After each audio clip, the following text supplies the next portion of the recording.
soc la Meritxell Royuela Juncadella i soc la metgessa responsable de la unitat de lípids i risc vascular del TAIA Manresa. Avui us parlaré de la importància del diagnòstic, seguiment i tractament de les dones amb hipercolesterolèmia familiar. Com ja sabeu, les persones amb hipercolesterolèmia familiar s'exposen a valors més elevats de colesterol LDL des del naixement. És primordial establir uns hàbits de vida saludables des de la infància, però en moltes ocasions no n'hi ha prou per disminuir el risc que confereix l'alteració genètica i es necessita tractament. Les dones amb hipercolesterolèmia familiar presenten major càrrega de colesterol LDL que els homes, és a dir, les dones presenten valors més alts durant més temps.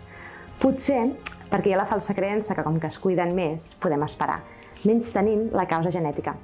Però és que la hipercolesterolèmia familiar, sense tractament, no presenta diferència segons sexe pel que fa a l'edat de presentació del primer esdeveniment cardiovascular. Per tant, és fonamental el diagnòstic familiar, el seguiment i no demorar l'inici del tractament quan és necessari. Durant l'embaràs i la lactància, actualment s'aconsella parar el tractament des de l'inici del desig gestacional. Cal individualitzar cada cas i per això és important que ho comenteu amb el vostre equip. Durant la perimenopausa, els nivells de colesterol LDL, colesterol no HDL i lipoproteïna A incrementen de forma fisiològica.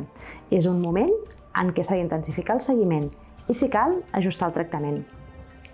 Per passar el menor temps possible amb valors de colesterol LDL massa elevats, és essencial no demorar el diagnòstic ni l'inici del tractament, que s'haurà d'ajustar quan sigui necessari, i sempre seguir hàbits de vida saludable.